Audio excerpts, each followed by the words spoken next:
नमस्कार साथियों। आज एक नए टॉपिक के साथ, एक ऐसा टॉपिक जो उत्तराखंड के बेरोजगार नर्सेस के लिए बहुत ही ज़्यादा इम्पोर्टेंट है। आज एक ऐसे टॉपिक को लेकर मैं आप लोगों के सामने उपस्थित हूँ जो उत्तराखंड के बेरोजगार नर्सेस के लिए बहुत बड़ा टॉपिक है। साथियों, जैसा कि आप सभी जानते हैं, मेडिकल कॉलेज के 1455 पदों पर फॉर्म भरे जा चुके हैं और डॉक्यूमेंट वेरिफिकेशन जो प्रस्तावित है वो जुलाई अगस्त में है। साथियों, आप सभी ने डॉक्टर धन सिंह रावत जी की एक स्टेटमेंट सुनी होगी। उन्होंने कहा था कि आचार संहिता का इस भर्ती पर कोई फर्क नहीं पड़ेगा, ये भर्ती प्रक्रिया चलती रहेगी। अब जबकि उत्तराखंड में लोकसभा चुनाव संपन्न हो चुके हैं, वोटिंग हो चुकी है यहाँ, तो अब मई में डॉक्यूमेंट वेरिफिकेशन का काम शुरू हो जाना चाहिए। ये बात मैं इसलिए कह रहा हूं, अगर आचार संहिता का फर्क पड़ता है तो फिर हमें इस भर्ती को भूल जाना चाहिए। जून तक आचार संहिता है और जून में दोबारा से निकाय चुनाव की आचार संहिता लग जाएगी। आप लोगों को पता ही है किस तरीके से अभी निकाय चुनाव और उसके बाद उपचुनाव लगातार आचार संहिता लगनी है। वर्ष 2024 आचार संहिता में ही निकलने वाला है। अगर आचार संहिता का इसमें फर्क पड़ता है, आप लोगों को एक बात और पता होगी, हमारी जो नियमावली है वो वर्ष 2000 मेडिकल कॉलेज की जो नियमावली है, वर्षवार वन टाइम सेटलमेंट के तहत वर्षवार की जो नियमावली है वो वर्ष 2023-24 तक के लिए ही लागू है। उसके बाद ये नियमावली स्वतः ही समाप्त हो जाएगी और उसके बाद कोई भी जाकर कोर्ट में इसको चैलेंज कर देगा। भविष्य हमारा खराब होगा।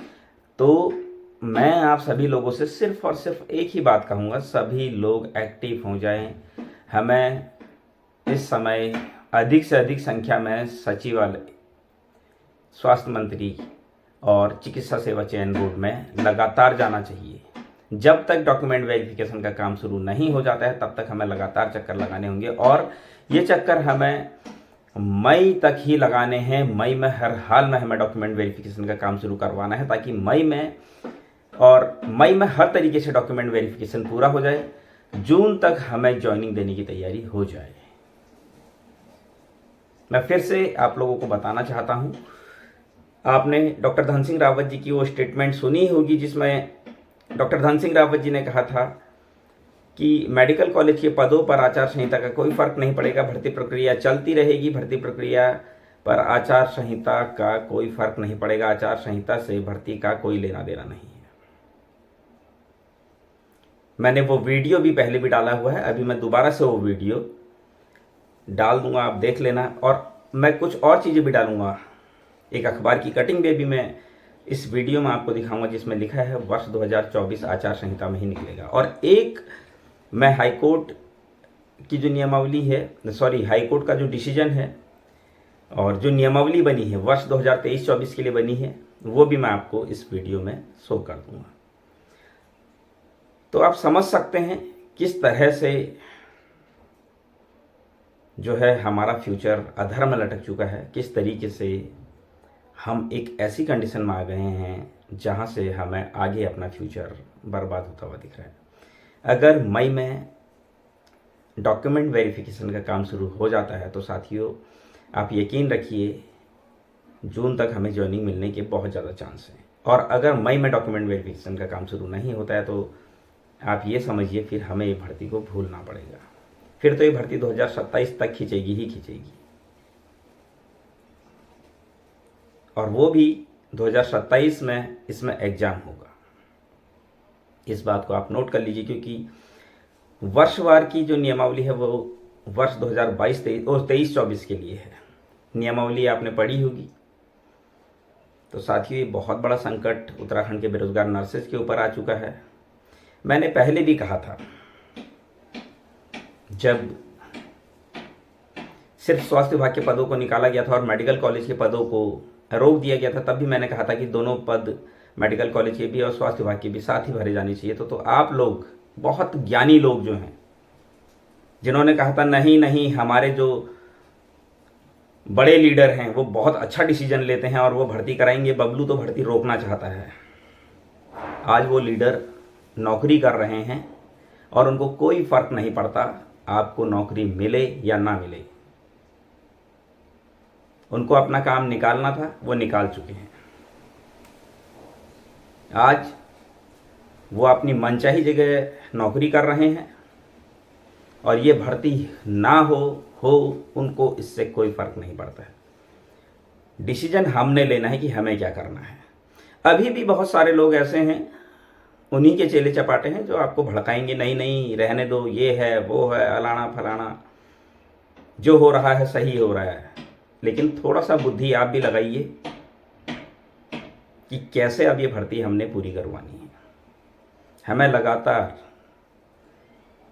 जो है चिकित्सा सेवा चयन बोर्ड जाना पड़ेगा, मंत्री जी से मिलना पड़ेगा। मंत्री जी एक बार भी कह दिए अगर तो ये भर्ती हो जाएगी, ऐसा नहीं है। मंत्री जी का एक बार बोलना ही बहुत बड़ी बात है। तो साथियों, सभी लोग एक्टिव हो जाएं और जल्द से जल्द इस भर्ती प्रक्रिया को हमने पूरा कराना है। मई में डॉक्यूमेंट वेरिफिकेशन हर हाल में हम लोगों ने करवाना है। कैसे करवाना है ये हम लोगों ने डिसीजन लेना है। जल्द से जल्द एक मीटिंग देहरादून में की जाए, एक मीटिंग हम यहाँ हल्द्वानी में करते हैं। उसके बाद डिसीजन लेते हैं किस दिन देहरादून आना है, मिलते हैं, स्वास्थ्य मंत्री जी से भी मिलते हैं, स्वास्थ्य सचिव जी से भी मिलते हैं, चिकित्सा सेवा चयन बोर्ड में भी जाकर मिलते हैं, डीजी हेल्थ में भी जाकर मिलते हैं। मिलना तो पड़ेगा, घर से तो निकलना पड़ेगा। बहुत सारे लोग एक्सक्यूज देंगे, एक्सक्यूज साइड रखने पड़ेंगे।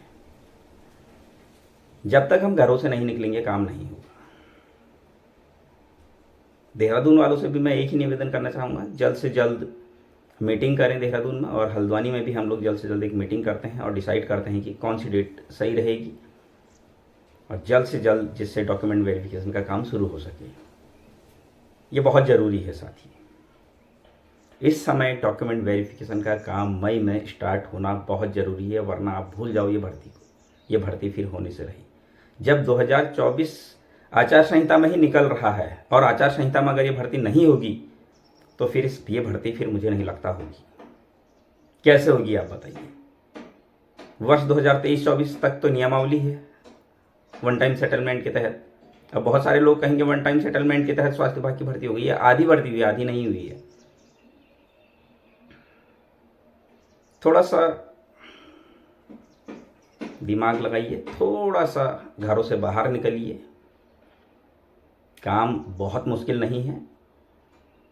जब इतने बड़े बड़े काम कर दिए हमने, विज्ञप्ति निकलवा दी, इतने बड़े आंदोलन किए, धरने दिए, तब जाकर कहीं विज्ञप्ति आई है। एलिंग वेलफेयर नर्सेज फाउंडेशन के बैनर तले वर्ष 2016 से लगातार काम हो रहा है।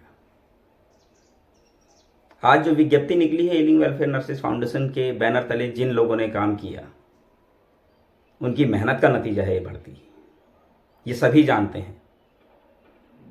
कुछ संगठन 2021 में आए, कुछ उसके बाद आए। ये संगठन, बाकी संगठन तब आए जब पूरे प्रदेश में एक बहुत बड़ी क्रांति एलिंग वेलफेयर नर्सेज फाउंडेशन के बैनर तले फैल चुकी थी। लोग अवेयर हो चुके थे। अभी भी मैं आप लोगों से सिर्फ और सिर्फ एक ही बात कहता हूं, यूनिटी में रहिए और जल्द से जल्द डॉक्यूमेंट वेरिफिकेशन का काम शुरू करवाने के लिए एकजुट हो जाइए। हमारा यूनिटी में रहना ही भर्ती को संपन्न करवाएगा। अगर हम टूट कर रहेंगे तो भर्ती पूरी नहीं होगी, ये याद रखिएगा। उम्मीद करता हूँ आपको मेरी जानकारी पसंद आई होगी। आगे भी मैं इसी तरह की जानकारी आप लोगों के लिए लेकर आता रहूँगा। तब तक के लिए धन्यवाद।